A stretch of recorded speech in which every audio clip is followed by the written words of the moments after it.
It's a new year, a new cycle of Torah study, and we are excited to be launching a new initiative. This initiative, we're going to explore the greater Jewish world scholars and how we understand the Parsha, the weekly Torah portion, through their eyes and through our eyes today. So let's dive right in. Let's start with Parshat Bereshit. Yes, it was last week, but we're going to move forward anyway.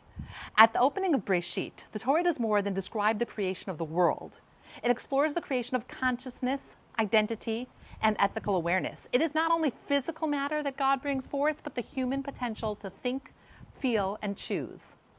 The narrative is not simply history, but an ever-present process within each of us, as we too are constantly being created, divided, challenged, and called to responsibility.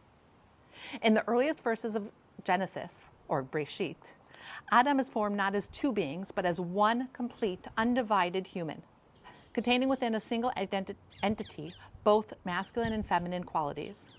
The Torah tells us that God created Adam b'tselem Elokim, in God's image, an expression of divine unity and balance. Later, the being is divided, separating those dimensions so that through difference, relationships can emerge. This is not the creation of woman as the other, but the unfolding of human wholeness as dialogue.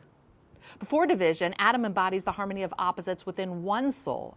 After that, inner balance becomes a lifelong human task to integrate intellect and emotion, strength and tenderness, and justice.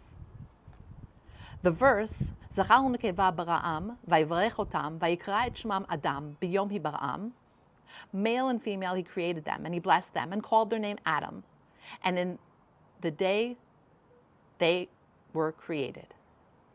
This affirms that the divine name Adam does not refer to a pair of people, but a unified human essence. Shadar, Rav Lutzato explains, Vayikra et shmam Adam hu shem hamin v'kolel hazachar v'hanekeva. In referring to he called their name Adam, their name, it is a generic name encompassing both masculine and feminine.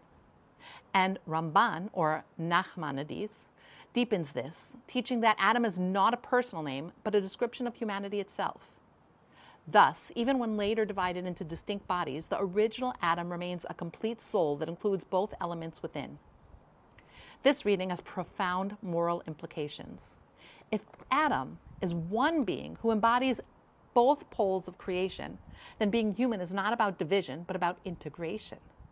Each of us carries within our nature the potential for reason and emotion, giving and receiving, independence and interdependence.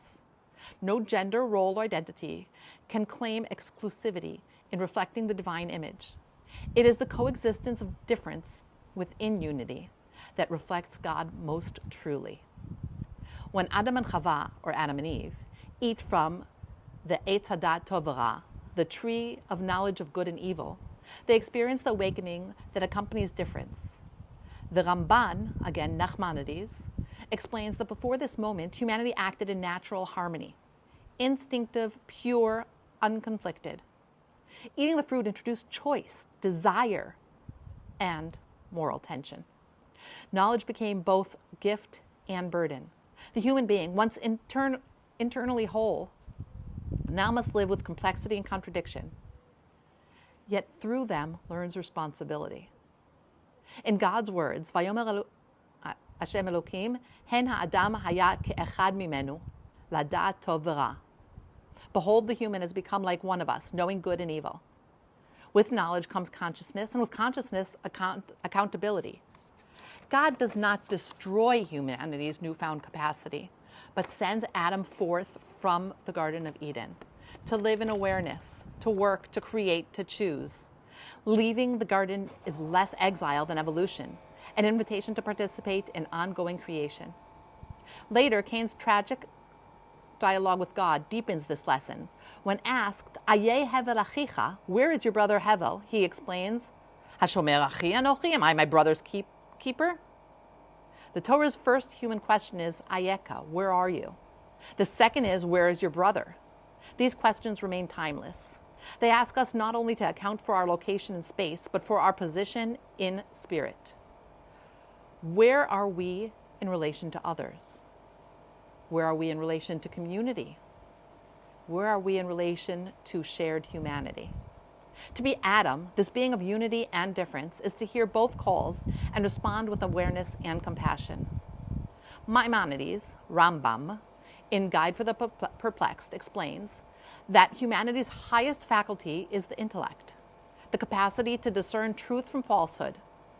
Before eating of the tree, Adam perceived the world intellectually. Afterward, humanity came to know good and evil, truths of feeling, of consciousness, of relationship.